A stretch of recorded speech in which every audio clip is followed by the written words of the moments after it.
Hi everybody, Caitlin from Pointer Remote Roles here. I'm just about to complete my workplace health and safety audit put together by the lovely Emma Houston at The Remote Expert. And we thought we'd film it so we can show you just how easy it is to get it done. So if you want to jump in and have a look over my shoulder, basically what happens is that once you sign up for your WHS checklist, you'll get sent a link to the form. So what we can have a look here is that I've opened this form up on my phone. You run them on your phone rather than the computer because you can actually take pictures throughout the form with your phone and upload them straight into it. So if you have a look here, basically the first part of the checklist is that you just fill in your details. So I've already gone through and filled out my name, my job description, my address, no one stalk me please, my email. And basically what it is that there's just a big long checklist of things to make sure that your workspace is safe, so that your employer and you can be sure that if you have a workplace accident, things are going to be covered, or obviously we want to reduce the number of workplace accidents altogether. So we'll just go through and check these off for my workspace. We'll just check them off as we go along. So the first one is, are the walkways clear of clutter and trip hazards? So you can see in my workspace here, there's obviously not much behind my desk. I've chosen a part of a corner in the house where there's obviously not much else going on, because that's obviously makes it a nice safe area for me to work from. So for that one we can check yes. The next is that, do I have a separate workspace away from hazards such as stove, cooktops and fireplaces? Again, I'm in a nice corner of the house where it's just quite literally me and my desk, so no stovetops here. There's an option here that it says, if no, take a photo of the hazards near your workplace and upload. So you can quite literally just take that photo. You just need to allow camera access. And then, oh, hello, here's me. And that you'll be able to upload from there, but we obviously don't need to do that, so we can just skip past that one. The next question is there sufficient ventilation, heating and cooling? And the answer is yes. You can see just over here, I've got windows out to our front yard here, and I've got the aircon up here. So great for those hot summer days, so I'll leave that one as yes. The next question is, are all loose electrical cables and cords secured to the floor, wall or table and trip hazards removed? And you would have seen when we filmed around the back there before that I've tied up all my cables. It's obviously a little bit tricky, you can't have all cables out of the road all the time when you're working on a computer, but as long as they're tied up and nice and neat, it certainly helps. So I'll check yes on that one. If no, you can obviously take an option of your cords. So my recommendation is if you've got cords and stuff hanging around, try tying them up. If there's a cord that you literally can't get out of the way, all you've just got to do is take a photo and upload it. So if you were to like trip over your cord, at least there would be a record of it. Next question is, do you have security screens on doors and windows? And that's a yes, we've got screens on all ours. Are your doors and windows lockable? That's also a yes. Does anyone else have access to the remote workspace? So obviously because this is my home, there are other people here. So my lovely partner Cameron lives here with me and my Italian Greyhound Luigi, but they're all fine. The next question on this page is, are you able to secure any commercially sensitive or confidential client information in a lockable cabinet? So I'm actually going to check no on this one because we don't have a lockable cabinet here. But in saying that, because we are a fully online remote business, all of our important documents are actually stored securely online. So hopefully I won't actually need to have a lockable cabinet. But for people who do have jobs where you're working with a lot of paperwork, that is critically important because like you obviously never know what's going to happen. And if someone busts in and steals your information, that's obviously going to be awful. So that's all on this page. So we'll just go next. Right, so these few questions are all about your emergency response preparation, and it's just basically making sure that if there is an emergency, like if there's a house fire or a break-in or something, that you will be prepared. So the first question here is, do you have all emergency contact details for police, fire and ambulance in a prominent place that is easy to access? That's a yes for me. We've got our numbers on the fridge and I've also got them stored in my phone here. Do you have a landline telephone in addition to your mobile and cell phone?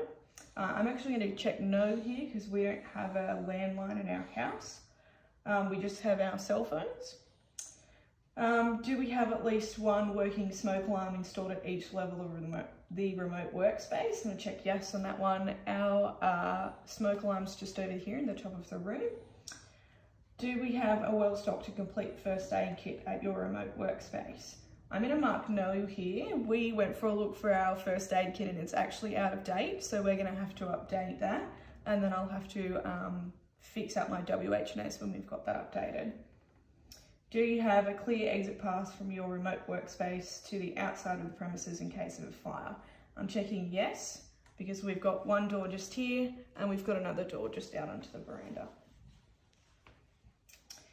So the next part is about electrical hazards. And that's basically just to make sure that you're not going to like overload your power and it's going to spark and set you on fire or anything like that.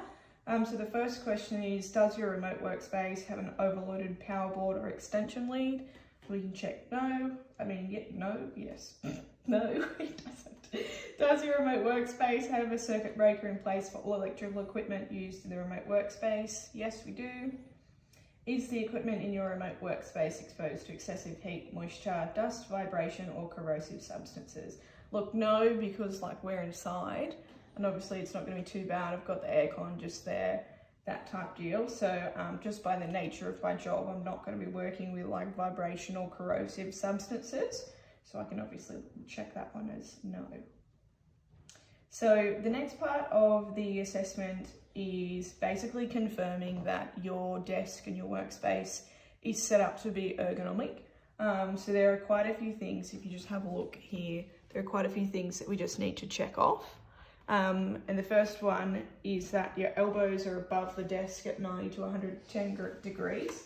So basically what we've got to do here is just ensure that like your chair and your screen and your desk is set up at a height that you're going to be the most comfortable and is going to be the best on your like back. So basically the first one here is that I've got to make sure my elbows are above the desk. So I'm just going to tuck my chair right in just to show you. So for me, what's comfortable is I need to have from here to here is meant to be straight or angled up a little bit. So you can obviously see that I've got a little bit of angle there, but for the most part my arms rest comfortably on my keyboard. So I can check that one off. So at your chair, your shoulders should be relaxed. So you'll notice that when I lean back into my chair, I'm nice and comfortable. So my shoulders are relaxed. I'm not sort of like hunching up or sloping back. And that's obviously really important for your spine health. So I'll check that one off. Wrists are in line with the forearms. Again, here's my wrist, here's my forearm, nice straight line. Hips, knees and ankles are at 90 degrees seated. So again, obviously down here is supposed to be straight and onto the ground. Feet are flat on the ground. I'm a short ass, so my feet don't touch the ground mostly, so I've just got to drop my chair right down. Head is upright and ears are aligned to shoulders. So basically when you're looking at your screen, you want to be straight on. With this screen, I rotate my chair around so I can be straight onto that rather than just twisting my head around.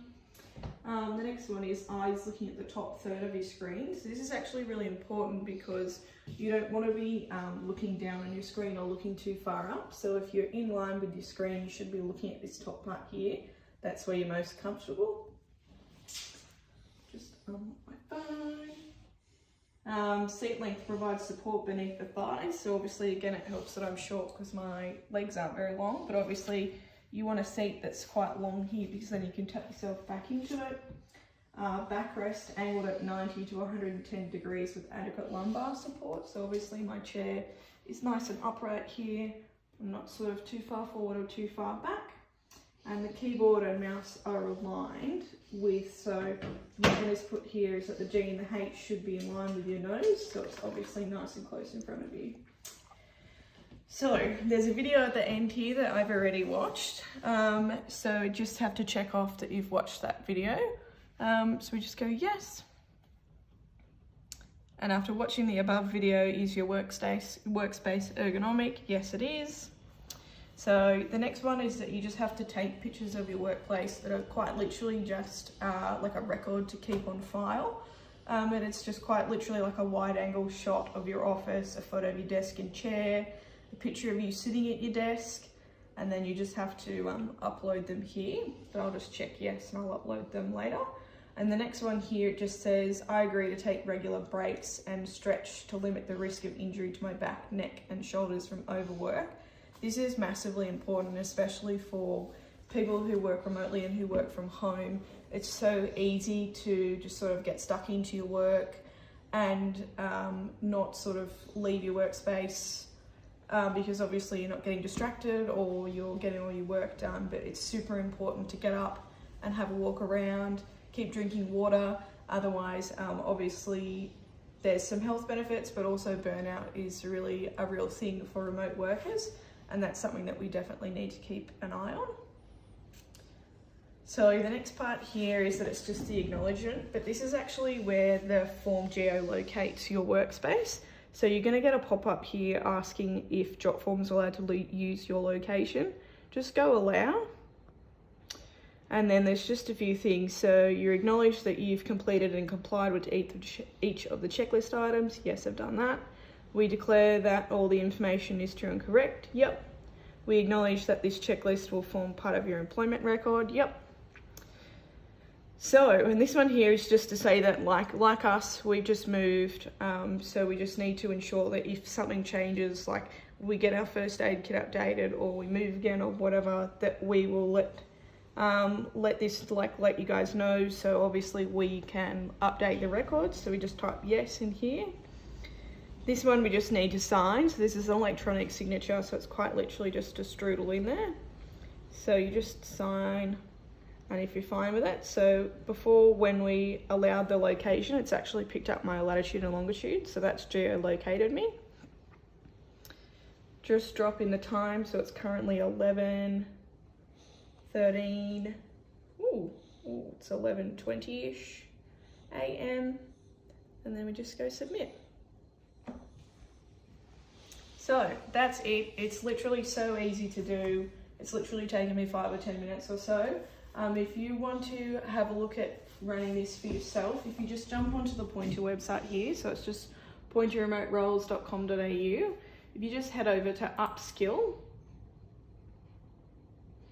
you can scroll down to our Partners for Business, and you just want to click on the Remote Expert here. So this will give you an intro to the lovely Emma Houston, who's put all these resources together for us, and a bit about her business.